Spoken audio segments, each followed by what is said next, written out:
Welcome to The Explainer. We're jumping right into a massive geopolitical drama that's unfolding as we speak in December 2025. This isn't just news. It could totally reshape global trade. Okay, just picture this. You pour 25 years of your life into one single project. And this isn't just any project. We're talking about creating the biggest free trade zone on the planet, impacting a staggering 800 million people. Now, what if, after all that time, it was all about to come crashing down, literally today?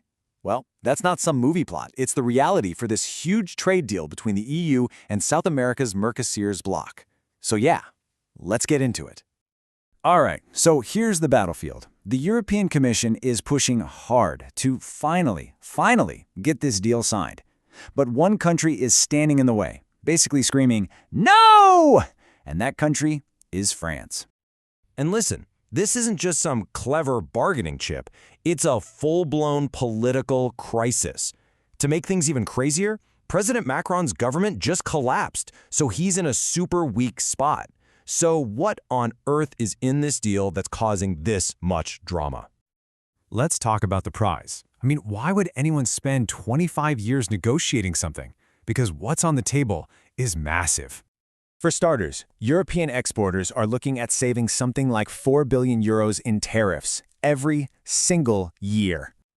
Okay, this table really gets to the heart of it, right? You can see the trade-off. European industry wins big, think cars, machinery, all that stuff.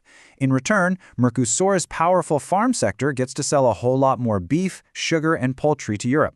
And that right there is the explosive part. So to really get why France is putting up such a fight, you have to put yourself in the shoes of a French farmer. They are furious. We're already seeing them blocking roads in protest. And what it all boils down to is something they call mirror clauses. It's really about fairness, about a level playing field. And the fact that this deal doesn't have them, it's a total deal breaker for them. Let me show you exactly what that means. This really lays it out, doesn't it? It's like they're being told to go into a boxing match with one hand tied behind their back. They have to follow all these super strict EU rules on everything from pesticides to animal welfare.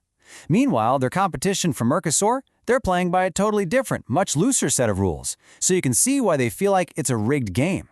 Now you'd think, with France's government in chaos and its parliament almost totally against the deal, that would be the end of it, right? Dead in the water. But Brussels has a trick up its sleeve. Okay, and this is where it gets really interesting, kind of like a political thriller. The European Commission has a plan, a controversial legal move to get around France's no. So here's the key. This whole strategy hinges on a piece of EU law. Trade is what they call an exclusive power. What that means, in plain English, is that the EU can make a decision on trade without getting a yes from every single one of the 27 member countries. Unanimity is not required. So here's the genius, or maybe the sneaky part, depending on your view. They can literally split the deal in two. They take the trade part, which they control, and separate it from the political part. Then they call vote only on the trade stuff. And because of that exclusive power thing, France's veto's gone. Just like that. This totally changes the game.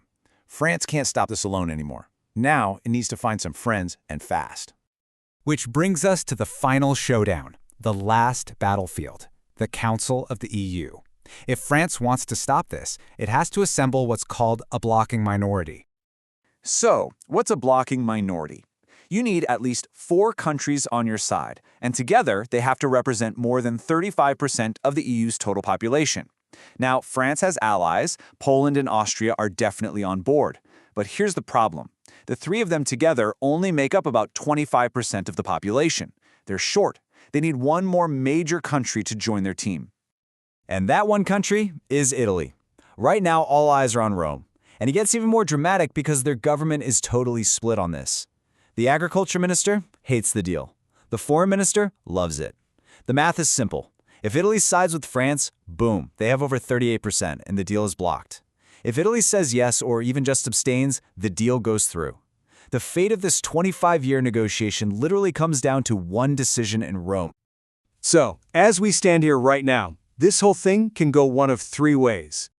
First, scenario A, the Commission wins. Italy sides with Brussels, the deal gets approved, but you can bet there will be massive, and I mean massive, farmer protests in France. Scenario B, The veto works. Italy joins France, the deal is blocked, and maybe killed for good. That would be a huge blow to the EU's credibility on the world stage. Or scenario C, everyone gets cold feet, it's too messy, too politically chaotic, so they just postpone the vote. They kick the can down the road, but the deal could just wither and die from neglect. Every single one of these outcomes has huge consequences, way beyond just trade. We're talking about the future of the EU itself. So this all boils down to one fundamental question, doesn't it?